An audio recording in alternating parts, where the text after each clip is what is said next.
Oke, Assalamualaikum warahmatullahi wabarakatuh. Sebelum kami mulai presentasi proyek akhir ini, izinkan saya membacakan satu quotes. There can be life after breast cancer. The prerequisite is early detection. Pada kesempatan kali ini, kami dari kelompok 4 akan membawakan proyek akhir JST kami yang berjudul Breast Cancer Classification Using Extreme Learning Machine. Next. Kelompok kami terdiri dari 6 anggota yang bisa dilihat. Oke, kemudian lanjut. Nah, pada presentasi kali ini, kami membagi presentasi kami menjadi 3 topik bahasan yang utama, yaitu latar belakang, pembahasan, dan kesimpulan. Lanjut. Nah, kemudian pembahasan pertama yaitu latar belakang. Oke, bisa dibaca. Kanker payudara merupakan jenis kanker yang paling umum diderita oleh wanita di Indonesia dan terdapat lebih dari sekitar 60.000 kasus baru kanker payudara di Indonesia. Data ini didapatkan dari Kementerian Kesehatan Republik Indonesia. Jumlah kasus baru kanker payudara ini mencapai 68.000 kasus atau 16% dari total kasus baru kanker di Indonesia pada 2020. Sementara itu jumlah kematiannya mencapai 22.000 jiwa kasus. Jika kita lihat lagi, detail untuk kanker ini, kanker payudara, berdasarkan laporan dari Global Bulletin of Cancer Study atau Globocan dari WHO, terdapat 396.914 penyakit kanker yang menyerang penduduk tanah air pada 2020. Berdasarkan jenis penyakitnya, kanker payudara paling banyak dialami. Bisa dilihat pada grafik ini. Kanker payudara menduduki posisi nomor satu untuk jenis kanker yang paling banyak dialami di Indonesia, yaitu sebanyak 65.858 kasus, diikuti oleh kanker serviks, paru-paru, kolateral, dan kanker hati.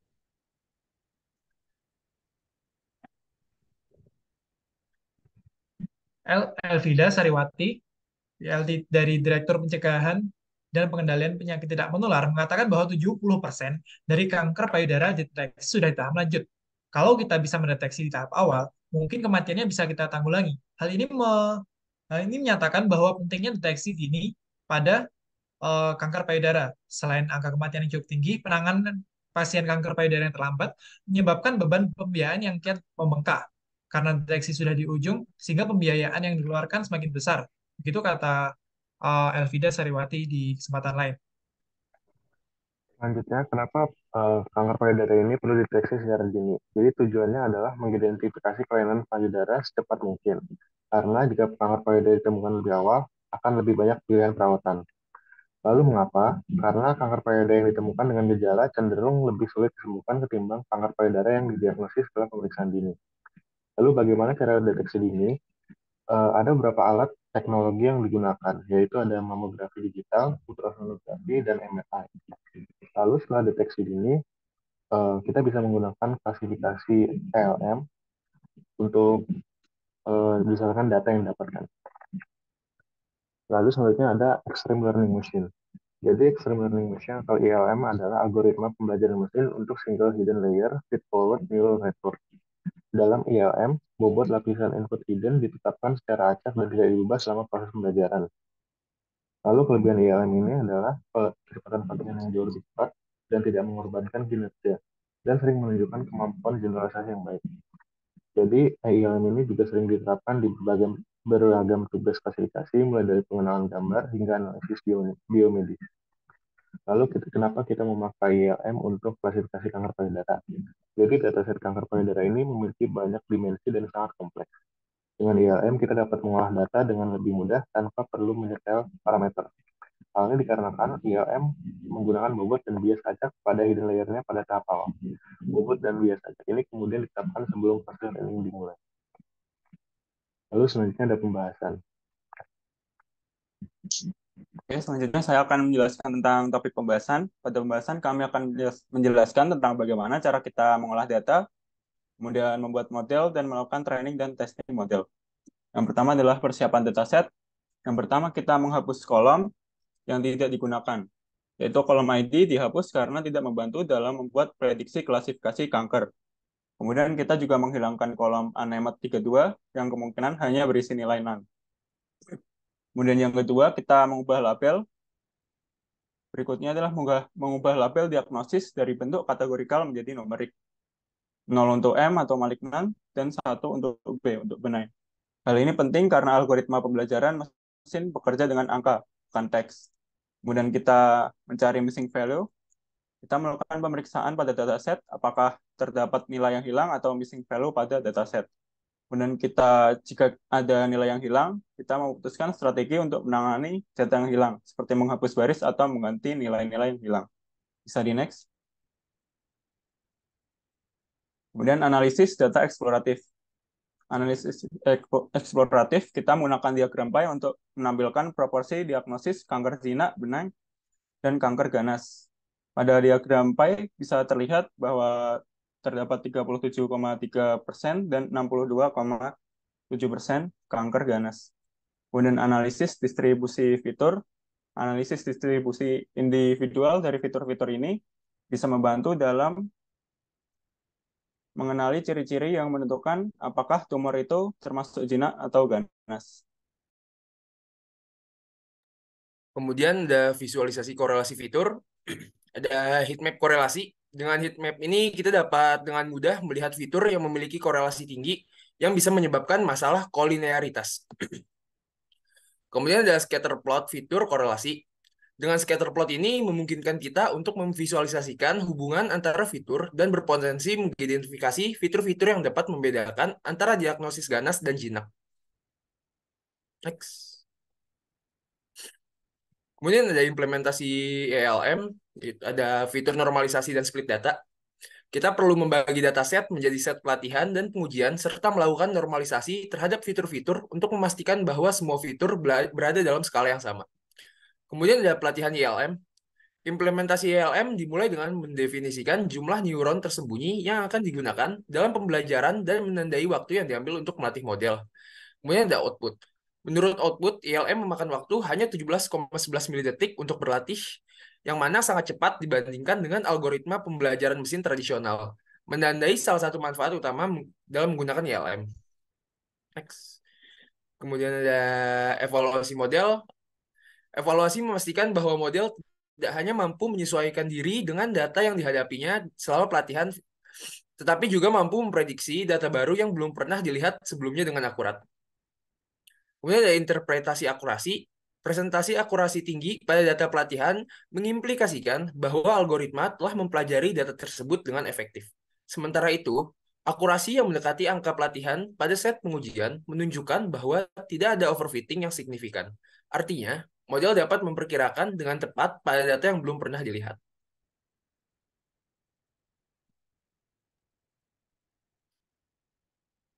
Kemudian Berikutnya ada adalah evaluasi EL. Baik, berikutnya adalah evaluasi ELM dengan model lainnya, dan di sini diperhatikan kecepatan dan akurasi model. Untuk kecepatan mungkin menawarkan keunggulan besar dalam konteks produksi. Dan untuk akurasi model, perlu diketahui bahwa akurasi tidak sepenuhnya menunjukkan kinerja model dalam berbagai skenario. Model dengan akurasi yang hampir sempurna mungkin mengalami overfitting terhadap data latih. Berikutnya.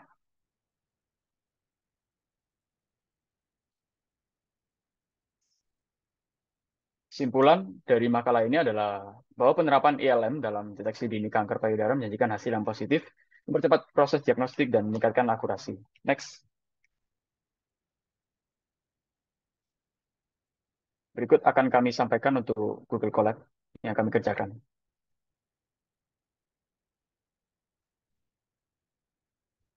Dapat dilihat dari yang tertera bahwa kolom sel pertama kami melakukan import untuk package. Dan untuk langkah pertama kami melakukan cleaning dataset seperti yang telah dijelaskan oleh teman kami sebelumnya. Dapat dilanjutkan untuk langkah kedua oleh teman saya. Kedua adalah explanator data analysis. Jadi langkah ini berfungsi agar kita bisa mendapat insight untuk keperluan untuk modeling kita berikutnya. Bisa lihat sepertinya distribusi sudah dijelaskan 62% untuk yang malignan, terus selanjutnya sisanya 30% untuk benign. Nah, untuk plot distribusi di sini saya memvisualisasikan distribusi dari 5 fitur yang awal, yaitu radius min, texture min, dan seterusnya. Bisa dilihat di sini bahwa rata-rata dari yang radius min itu memiliki 12 detik, lalu yang sorry texture min itu yang balikan itu ada 15 dan juga yang benarnya ada 21 dan begitu selanjutnya. Oke, untuk correlated feature di sini fungsinya agar kita bisa mendapat korelasi antar fitur. Jadi yang positif itu artinya korelasinya positif, yang negatif artinya korelasinya negatif. Bisa lihat pada gambar. Nah, lanjut. Apabila kita visualisasikan menggunakan scatterplot, yang positive correlated feature akan menampilkan sebuah garis yang bentuknya seperti garis dengan gradien positif. Misalnya antara radius was dan parameter min dan radius was dengan area min. Dan selanjutnya. Nah, yang untuk uncorrelated feature, bisa kita lihat bahwa tidak ada bentuk yang terbentuk. Jadi datanya sembarang atau acak seperti itu. Lanjut untuk negatif correlated feature, bisa lihat bahwa gambarnya itu membentuk seperti garis dengan gradien negatif, jadi turun ke bawah. Fiturnya itu antara fractal dimension min dengan area min, fractal dimension min dengan radius min, dan selanjutnya. Nah, lanjut ke modeling. Nah, setelah kita sudah dapat insight, kita lakukan modeling. Nah, tahap-tahap modeling ini seperti biasa ada split data, membagi data menjadi training dan juga tes, lalu fungsi akurasi, lalu fungsi sigmoid. Fungsi sigmoid ini berfungsi eh, untuk mengklasifikasikan label yang binar sesuai dengan kasus yang kali ini 0 dan 1. Lalu normalization di sini kami menggunakan z-score. Lanjut, kelas LM classifier. Di sini adalah semua kami membentuk arsitektur dari elemen sendiri, baik dari penetapan bobot yang random dan juga penggunaan fungsi aktivasi tangan dan selanjutnya. Lalu di sini kita mendrop diagnosis menetapkan variabel Y. Lalu di sini seperti biasa kita lakukan normalisasi dengan z-score. Jadi rentangnya antara min 3 sampai 3. Lalu kita lakukan proses penjalanan. Di sini kita menggunakan hidden hour-nya sebanyak 20. Nah, setelah kita jalankan, bisa dilihat bahwa waktu yang diperlukan LM untuk menjalankan program hanya 9,49 milisecond. Dengan akurasi 96 untuk training dan juga testing 94. Nah, karena LM itu pembentukan bobotnya itu secara random, jadi hasil dari nilai akurasinya akan berubah setiap kali di run. Nah, bisa berubah. Lalu apabila kita bandingkan dengan model yang lain, logistic regression itu 28 detik, SVM itu 6 detik, dan juga KNN selalu beberapa detik. Dan yang terakhir, backprop itu 271 mil detik. Bisa kita lihat bahwa untuk yang ALM itu waktunya jauh lebih singkat dibanding backprop, yaitu model arsitektur neural network yang lain. Nah, untuk akurasi sendiri, eh, untuk logistic regression itu 99%, lalu super SVM itu 98%, dan seterusnya. Baik, mungkin sekian dari run dari Google Colab yang kami sampaikan. Untuk itu kami akan menutup. Eh, Terima kasih atas perhatiannya. Mohon maaf apabila ada kesalahan. Wassalamualaikum warahmatullahi wabarakatuh.